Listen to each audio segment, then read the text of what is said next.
गुरुर्ब्रह्मा गुरुर्विष्णु गुरुर्देवो महेश्वर गुरु साक्षात् परं ब्रह्म तस्मै श्री गुरवे नमः।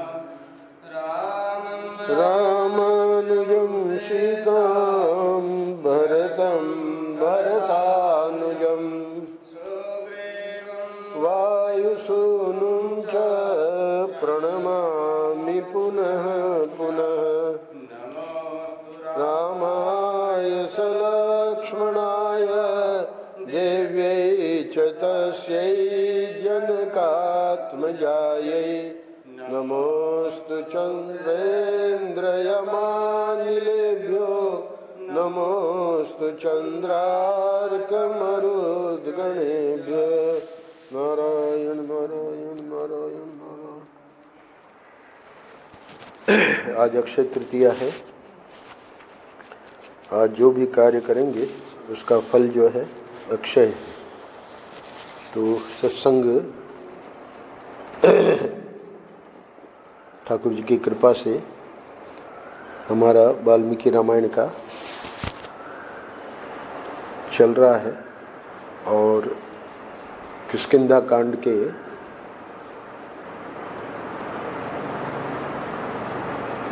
उस प्रसंग में हम लोग पहुंच गए हैं जहां लक्ष्मण को भगवान ने कहा कि तुम जाओ, उसको याद दिलाओ। भगवान रोष में थे तो लक्ष्मण को लगा कि यही उचित है कि सुग्रीव को समाप्त कर दिया जाए। लक्ष्मण ने कल के प्रसंग में कहा, असत्यवादी सुग्रीव को आज ही मारे डालता हूं। तब भगवान को कहना पड़ा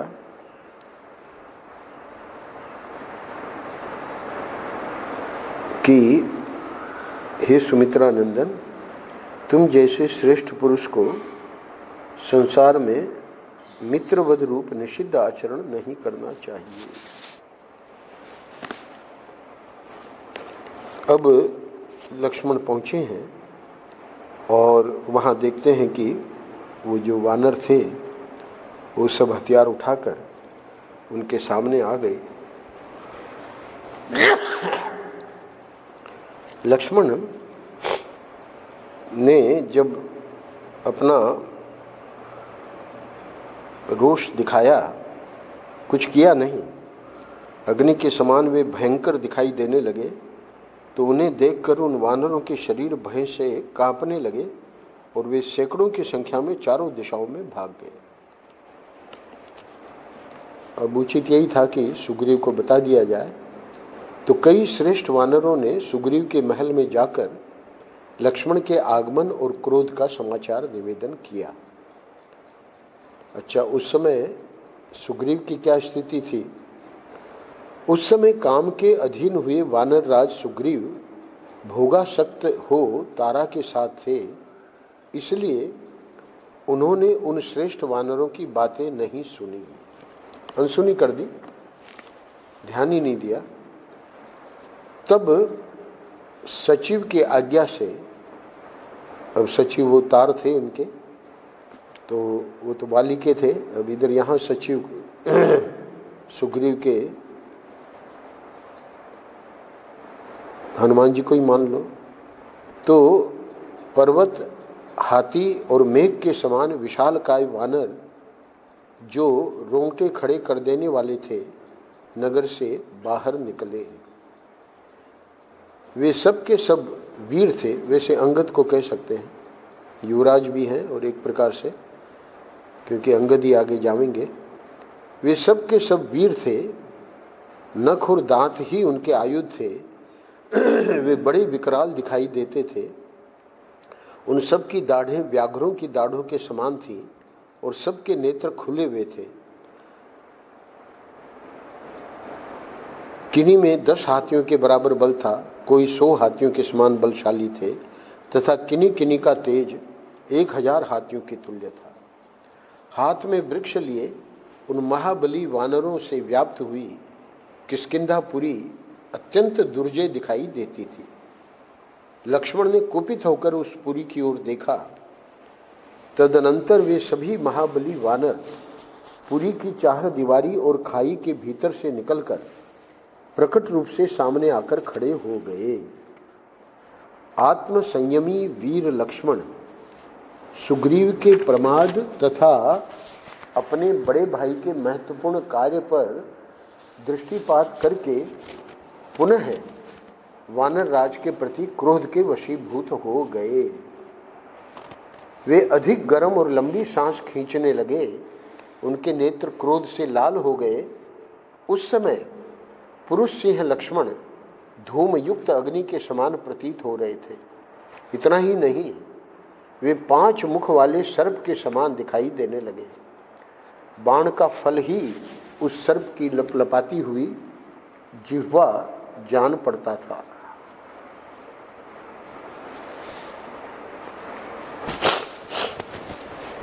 धनुष से उसका विशाल शरीर था तथा वे सर्प रूपी लक्ष्मण अपने तेजो में विष से व्याप्त हो रहे थे।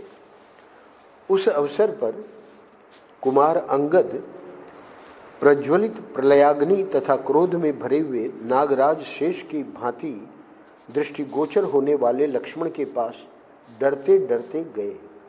वे अत्यंत विषाद में पड़ गए थे। महायशस्वी लक्ष्मण ने क्रोध से लाल आंखें करके अंगद को आदेश दिया। लक्ष्मण कहते हैं अंगद को, हे बेटा, सुग्रीव को मेरे आने की सूचना दो। उनसे कहना, शत्रु दमन हे वीर, श्री रामचंद्र जी के छोटे भाई लक्ष्मण अपने भ्राता के दुख से दुखी होकर आपके पास आए हैं और नगर द्वार पर खड़े हैं। यदि आपकी इच्छा हो तो उनकी आज्ञा का अच्छी तरह पालन कीजिए। हे अंगद, बस इतना ही कहकर तुम शीघ्र मेरे पास लौट आओ। लक्ष्मण की बात सुनकर शोकाकुल अंगद ने पिता सुग्रीव के समीप आकर कहा, हे तात, ये सुमित्रा नंदन लक्ष्मण यहाँ पधारे हैं। पहले वानरों ने कहा, उसकी भी अनसुनी कर दी। अब अंगद कह रहे हैं, अब देखिए क्या करता है। सीधे नहीं कहा, कैसे कहा उसकी वर्णन कर रहे हैं आगे। लक्ष्मण की कठोर वाणी से अंगद के मन में बड़ी घबराहट हुई थी। उनके मुख पर अत्यंत दीनता छा गई। उन वेगशाली कुमार ने वहां से निकलकर पहले वानरराज सुग्रीव के, फिर तारा तथा रूमा के चरणों में प्रणाम किया। उग्र तेज वाले अंगद ने पहले तो पिता के दोनों पैर पकड़े, फिर अपनी माता तारा के दोनों चरणों का स्पर्श किया। तदनंतर रूमा के दोनों पैर दबाए। इसके बाद पूर्वोक्त बात कही। क्या कही? हे तात, ये सुमित्रा नंदन लक्ष्मण यहाँ पधारे हैं। किंतु सुग्रीव मदमत्त एवं काम से मोहित होकर पड़े थे। निद्रा ने उनके ऊपर पूरा अधिकार जमा लिया था, इसलिए वे जाग न सके। इतने में बाहर क्रोध में भरे हुए लक्ष्मण को देखकर भय से मोहित चित्त हुए वानर उन्हें प्रसन्न करने के लिए दीनता सूचक वाणी में किलकिलाने लगे। पहले तो आक्रमण करने आए थे, अब किलकिला रहे हैं। तो ये दीनता सूचक वाणी है। अब देखिए क्या होता है। लक्ष्मण पर दृष्टि पड़ते ही उन वानरों ने सुग्रीव के निकटवर्ती स्थान में एक साथ ही महान जल प्रवाह तथा वज्र की गड़गड़ाहट के समान जोर जोर से सिंहनाद किया। और वो सिंहनाद सुन के अब सुग्रीव जाग उठे।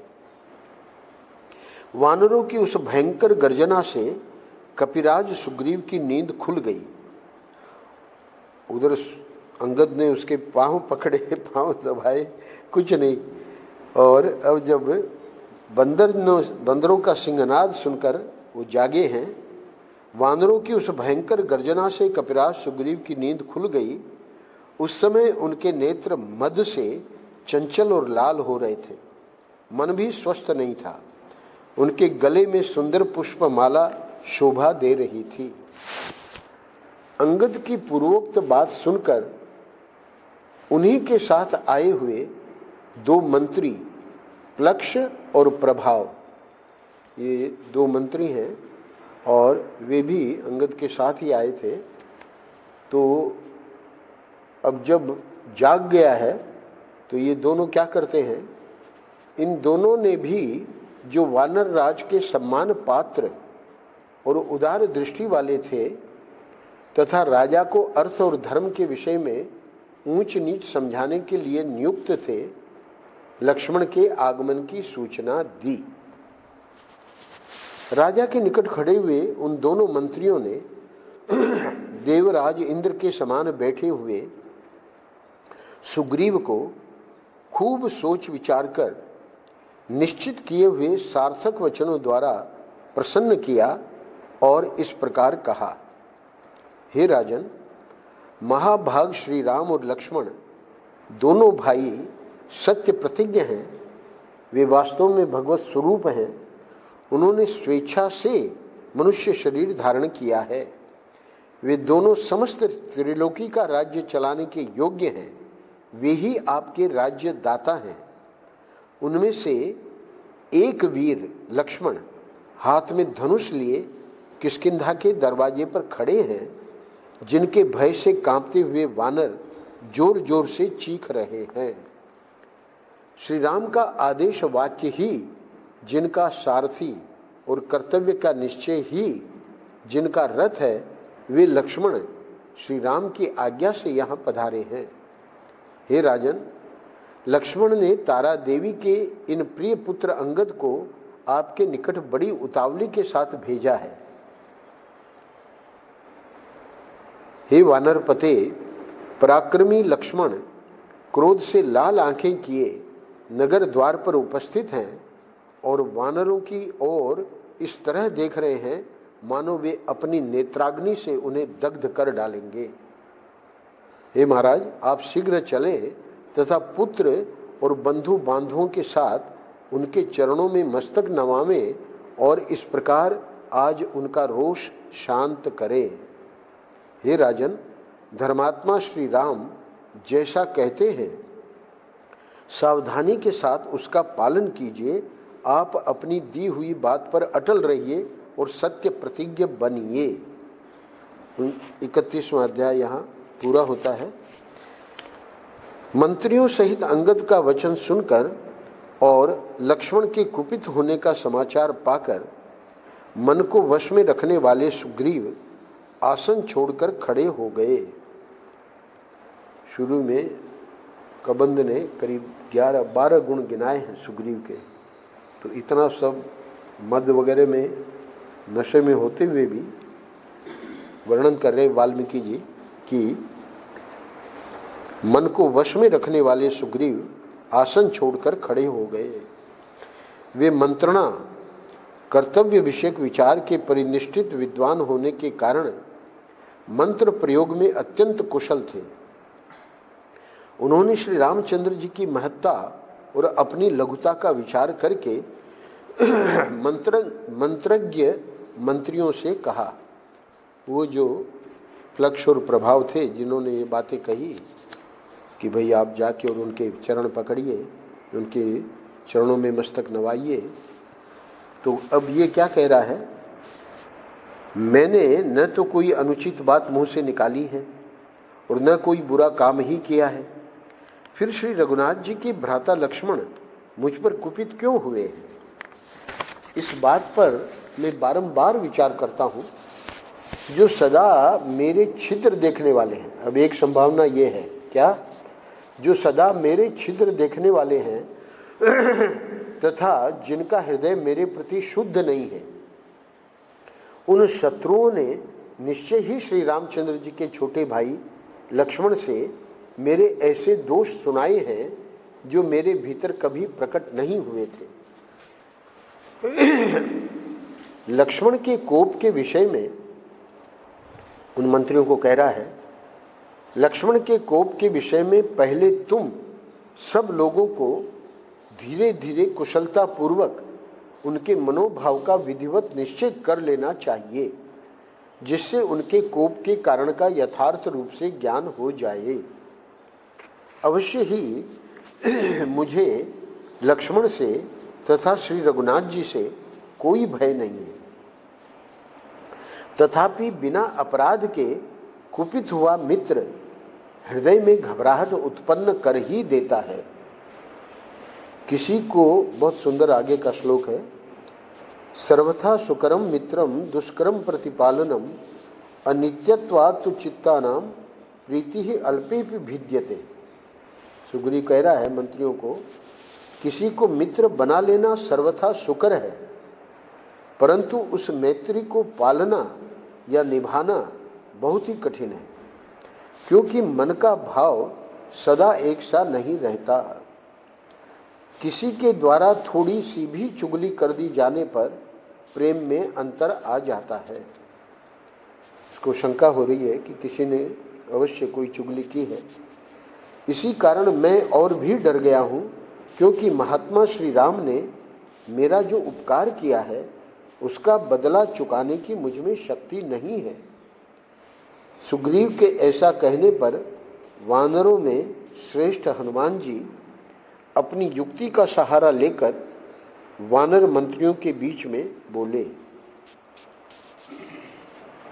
अब हनुमान जी क्या कहते हैं, हे कपिराज, मित्र के द्वारा अत्यंत स्नेह पूर्वक किए गए उत्तम उपकार को जो आप भूल नहीं रहे हैं, इसमें सर्वथा कोई आश्चर्य की बात नहीं है, क्योंकि अच्छे पुरुषों का ऐसा स्वभाव ही होता है।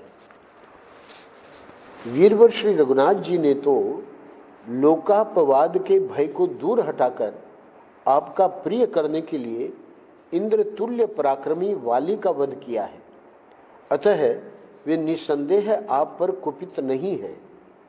श्री रामचंद्र जी ने शोभा संपत्ति की वृद्धि करने वाले अपने भाई लक्ष्मण को जो आपके पास भेजा है, इसमें सर्वथा आपके प्रति उनका प्रेम ही कारण है। बात भी सही है हनुमान जी की, क्योंकि लक्ष्मण ने तो निश्चय कर लिया था कि सुग्रीव को मैं मार डालूंगा, तो भगवान ने रोक दिया। समय का ज्ञान रखने वालों में, हनुमान जी कह रहे हैं सुग्रीव को, समय का ज्ञान रखने वालों में हे श्रेष्ठ कपिराज, आपने सीता की खोज करने के लिए जो समय निश्चित किया था उसे आप इन दिनों प्रमाद में पड़ जाने के कारण भूल गए हैं। देखिए ना, यह सुंदर शरद ऋतु आरंभ हो गई है, जो खिले हुए चितवन के फूलों से श्याम वर्ण की प्रतीत होती है। आकाश में बादल नहीं रहे, ग्रह नक्षत्र निर्मल दिखाई देते हैं, संपूर्ण दिशाओं में प्रकाश छा गया है तथा नदियों और सरोवरों के जल पूर्णतः स्वच्छ हो गए हैं। हे वानर राज, राजाओं के लिए विजय यात्रा की तैयारी करने का समय आ गया है, किंतु आपको कुछ पता ही नहीं है। इससे स्पष्ट प्रतीत होता है कि आप प्रमाद में पड़ गए हैं, इसीलिए लक्ष्मण यहाँ आए हैं। महात्मा श्री रामचंद्र जी की पत्नी का अपहरण हुआ है, इसलिए वे बहुत दुखी हैं। अतः यदि लक्ष्मण के मुख से उनका कठोर वचन भी सुनना पड़े तो आपको चुपचाप सह लेना चाहिए। आपकी ओर से अपराध हुआ है, अतः हाथ जोड़कर लक्ष्मण को प्रसन्न करने के सिवाय आपके लिए और कोई उचित कर्तव्य मैं नहीं देखता। राज्य की भलाई के काम पर नियुक्त हुए मंत्रियों का यह कर्तव्य है। मंत्रियों में हनुमान जी की भी गणना है, तो हम लोगों का ये कर्तव्य है कि राजा को उसके हित की बात अवश्य बतावें। अतएव मैं भय छोड़कर अपना निश्चित विचार बता रहा हूँ, क्योंकि बार बार उसको कह रहे हैं कि तुम प्रमाद में पड़ गए, तो गुस्सा हो सकता है वो। तो कह रहे हैं कि मैं भय छोड़कर अपना निश्चित विचार बता रहा हूँ। क्या भगवान श्री राम यदि क्रोध करके धनुष हाथ में ले लें तो देवता असुर गंधर्वों सहित संपूर्ण जगत को अपने वश में कर सकते हैं। जिसे पीछे हाथ जोड़कर मनाना पड़े, ऐसे पुरुष को क्रोध दिलाना कदापि उचित नहीं है। विशेषतः वह पुरुष जो मित्र के किए हुए पहले उपकार को याद रखता हो और कृतज्ञ हो, इस बात का अधिक ध्यान रखे। हे राजन, इसलिए आप पुत्र और मित्रों के साथ मस्तक झुकाकर उन्हें प्रणाम कीजिए और अपनी प्रतिज्ञा पर अटल रहिए। जैसे पत्नी अपने पति के वश में रहती है, उसी प्रकार आप सदा श्री रामचंद्र जी के अधीन रहिए। अंतिम श्लोक 32वां अध्याय। हे वानर राज, श्री राम और लक्ष्मण के आदेश की आपको मन से भी उपेक्षा नहीं करनी चाहिए। देवराज इंद्र के समान तेजस्वी लक्ष्मण सहित श्री रघुनाथ जी के अलौकिक बल का ज्ञान तो आपको मालूम है ही। अगले अध्याय में, इधर गुफा में प्रवेश करने के लिए अंगद के प्रार्थना करने पर अब सुग्रीव ने जो भी है वो अंगद वहां पहुंचा है, क्योंकि यहाँ वर्णन नहीं है कि सुग्रीव ने उनको लाने के लिए कहा, पर अंगद ने प्रार्थना की कि आप चलिए, क्योंकि हनुमान जी ने जब इतना समझा दिया तो अब अंगद का ये साहस बन गया।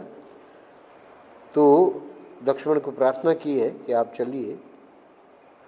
शत्रु वीरों का संहार करने वाले लक्ष्मण ने श्री राम की आज्ञा के अनुसार किष्किंधा नामक रमणीय गुफा में प्रवेश किया। अब ये पहली बार वर्णन आ रहा है गुफा का, अंदर क्या क्या भव्यता है, दिव्यता है। किष्किंधा के द्वार पर जो विशाल शरीर वाले महाबली वानर थे, वे सब लक्ष्मण को देख हाथ जोड़कर खड़े हो गए। दशरथ नंदन लक्ष्मण को क्रोधपूर्वक लंबी सांस खींचते देख वे सब वानर अत्यंत भयभीत हो गए थे। इसलिए वे उन्हें चारों ओर से घेर कर उनके साथ साथ नहीं चल सके। डरे हुए थे तो वहीं रुक गए। अंगद के साथ लक्ष्मण जी जा रहे हैं। श्रीमान लक्ष्मण ने द्वार के भीतर प्रवेश करके देखा किष्किंधापुरी एक बहुत बड़ी रमणीय गुफा के रूप में बसी हुई है। वह रत्नमयी पुरी नाना प्रकार के रत्नों से भरी पूरी होने के कारण दिव्य शोभा से संपन्न है। वहां के वन उपवन फूलों से सुशोभित दिखाई दिए। धनियों की अट्टालिकाओं तथा प्रासादों, देव मंदिरों और राजभवनों से वह पूरी अत्यंत घनी दिखाई देती थी। नाना प्रकार के रत्न उसकी शोभा बढ़ाते थे। संपूर्ण कामनाओं को पूर्ण करने वाले फलों से युक्त खिले हुए वृक्षों से वह पूरी सुशोभित थी। वहां दिव्य माला और दिव्य वस्त्र धारण करने वाले परम सुंदर वानर, जो देवताओं और गंधर्वों के पुत्र तथा इच्छानुसार रूप धारण करने वाले थे, निवास करते हुए उस नगरी की शोभा बढ़ाते थे। वहां चंदन, अगर और कमलों की मनोहर सुगंध छा रही थी। उस पुरी की लंबी चौड़ी सड़कें भी मेरेय तथा मधु के आमोद से महक रही थी। उस पुरी में विंध्याचल तथा मेरू के समान ऊंचे ऊंचे महल बने थे, जो कई मंजिल के थे। लक्ष्मण ने उस गुफा के निकट ही निर्मल जल से भरी हुई पहाड़ी नदियां देखी। अब अगले 3-4 श्लोकों में 9, 10, 11, 12 वाल्मीकि जी वर्णन कर रहे हैं। उन्होंने राजमार्ग पर अंगद का रमणीय भवन देखा। साथ ही वहां मैंद, द्विविद, गवय, गवाक्ष, गज, शरभ, विद्युन्माली, संपाति, सूर्याक्ष, हनुमान, वीरबाहु, सुबाहु, महात्मा, नल, कुमुद, सुषेण, तार, जाम्बवान, दधिमुख, नील, सुपाटल और सुनेत्र। ये संपाति अलग है, वो जटायु का भाई अलग है। इन महामनस्वी वानर शिरोमणियों के भी अत्यंत सुदृढ़ श्रेष्ठ भवन लक्ष्मण को दृष्टिगोचर हुए। वे सब के सब राजमार्ग पर ही बने हुए थे। वे सभी भवन श्वेत बादलों के समान प्रकाशित हो रहे थे। उन्हें सुगंधित पुष्प मालाओं से सजाया गया था। वे प्रचुर धन धान्य से संपन्न तथा रत्न स्वरूपा रमणियों से सुशोभित थे। वानर राज सुग्रीव का सुंदर भवन इंद्र सदन के समान रमणीय दिखाई देता था। उसमें प्रवेश करना किसी के लिए भी अत्यंत कठिन था। वह श्वेत पर्वत की चार दीवारी से घिरा हुआ था। कैलाश शिखर के समान श्वेत प्रासाद शिखर तथा समस्त मनोरथों को पूर्ण करने वाले फलों से युक्त पुष्पित दिव्य वृक्ष उस राजभवन की शोभा बढ़ाते थे। वहाँ ये वाली जो था इंद्र का पुत्र था, वहाँ इंद्र के दिए हुए दिव्य फल फूलों से संपन्न मनोरम वृक्ष लगाए गए थे, जो परम सुंदर नीले मेघ के समान श्याम तथा शीतल छाया से युक्त थे। अनेक बलवान वानर हाथों में हथियार लिए उसकी ड्योढ़ी पर पहरा दे रहे थे। वह सुंदर महल दिव्य मालाओं से अलंकृत था और उसका बाहरी फाटक पक्के सोने का बना हुआ था। अब वर्णन करते हैं। महाबली सुमित्रा कुमार लक्ष्मण ने सुग्रीव के उस रमणीय भवन में प्रवेश किया, मानो सूर्यदेव महान मेघ के भीतर प्रविष्ट हुए हो। उस समय किसी ने रोक टोक नहीं की।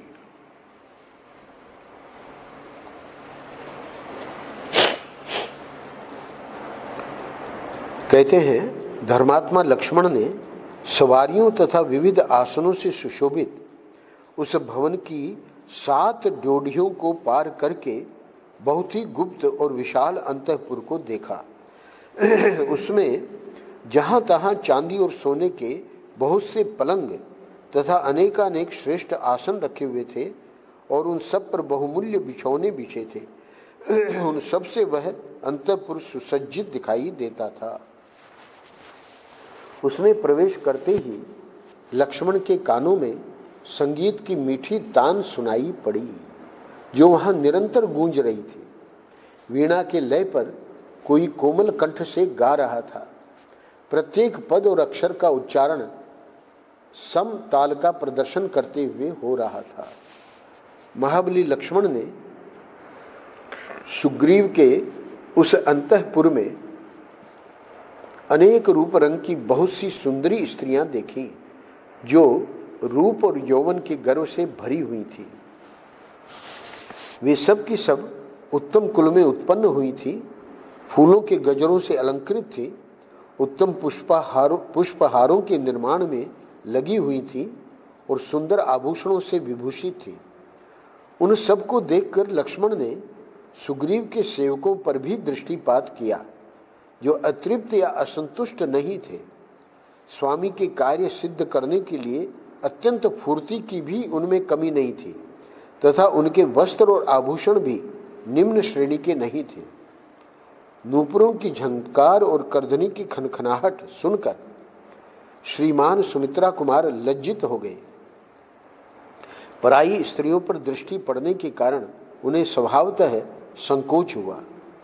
तत्पश्चात पुनः आभूषणों की झनकार सुनकर वीर लक्ष्मण रोष के आवेग से और भी कुपित हो उठे और उन्होंने अपने धनुष पर टंकार दी, जिसकी ध्वनि से समस्त दिशाएं गूंज उठी। रघुकुलोचित सदाचार का ख्याल करके महाबाहु लक्ष्मण कुछ पीछे हट गए और एकांत में जाकर खड़े हो गए। अब वो सुग्रीव का अंतःपुर आ गया है। श्री रामचंद्र जी के कार्य की सिद्धि के लिए वहां कोई प्रयत्न होता न देख वे मन ही मन कुपित हो रहे थे। धनुष की टंकार सुनकर वानर राज सुग्रीव समझ गए कि लक्ष्मण यहां तक आ पहुंचे हैं। फिर तो वे भय से संत्रस्त होकर अपना सिंहासन छोड़कर खड़े हो गए। वे मन ही मन सोचने लगे कि अंगद ने पहले मुझे जैसा बताया था उसके अनुसार ये भ्रातृवत्सल सुमित्रा कुमार लक्ष्मण अवश्य ही यहाँ आ गए। अंगद के द्वारा उनके आगमन का समाचार तो उन्हें पहले ही मिल गया था। अब धनुष की टंकार से वानर सुग्रीव को इस बात का प्रत्यक्ष अनुभव हो गया कि लक्ष्मण ने अवश्य ही यहाँ पदार्पण किया है। फिर तो उनका मुख सूख गया। भय के कारण वे मन ही मन घबरा उठे। लक्ष्मण के सामने जाने का उन्हें साहस न हुआ। तथापि किसी तरह धैर्य धारण करके वानर श्रेष्ठ सुग्रीव परम सुंदरी तारा से हित की बात बोले। हे सुंदरी, तारा को कह रहे हैं, बड़ी बुद्धिमान थी तारा, इनके रोष का क्या कारण हो सकता है जिससे स्वभावतः कोमल चित्त होने पर भी ये श्री रघुनाथ जी के छोटे भाई रुष्ट से होकर यहाँ पधारे हैं। तुम्हारे देखने में कुमार लक्ष्मण के रोष का आधार क्या है? ये मनुष्यों में श्रेष्ठ हैं, अतः बिना किसी कारण के निश्चय ही क्रोध नहीं कर सकते। यदि हम लोगों ने इनका कोई अपराध किया हो और तुम्हें उसका पता हो तो अपनी बुद्धि से विचार कर तुम शीघ्र ही बताओ। हे भामिनी, तुम स्वयं ही जाकर लक्ष्मण को देखो और सांत्वना युक्त बातें कहकर उन्हें प्रसन्न करने का प्रयत्न करो। उनका हृदय शुद्ध है, तुम्हारे सामने वे क्रोध नहीं करेंगे, क्योंकि महात्मा पुरुष स्त्रियों के प्रति कभी कठोर बर्ताव नहीं करते हैं। जब तुम उनके पास जाकर मीठे वचनों से उन्हें शांत कर दोगी और जब उनका मन स्वस्थ एवं इंद्रियां प्रसन्न हो जाएंगी, उस समय में उन शत्रु दमन कमल नयन लक्ष्मण का दर्शन करूंगा। सुग्रीव के ऐसा कहने पर शुभ लक्षणा तारा लक्ष्मण के पास गई। उसका पतला शरीर स्वाभाविक संकोच एवं विनय से झुका हुआ था। उसके नेत्र मद से चंचल हो रहे थे, पैर लड़खड़ा रहे थे और उसकी करधनी के स्वर्ण में सूत्र लटक रहे थे। वानरराज की पत्नी तारा पर दृष्टि पड़ते ही राजकुमार महात्मा लक्ष्मण अपना मुंह नीचा करके उदासीन भाव से खड़े हो गए। स्त्री के समीप होने से उनका क्रोध दूर हो गया। अच्छा, तारा की क्या स्थिति है? मधुपान के कारण तारा की नारी सुलभ लज्जा निवृत्त हो गई थी। उसे राजकुमार लक्ष्मण की दृष्टि में कुछ प्रसन्नता का आभास मिला। इसलिए उसने स्नेह जनित निर्भीकता के साथ महान अर्थ से युक्त यह सांत्वनापूर्ण बात कही। वो क्या कहती है, इसकी चर्चा हम कल करेंगे। आगे का प्रसंग बहुत मजेदार है। नारायण नारायण नारायण नारायण। श्री राम जय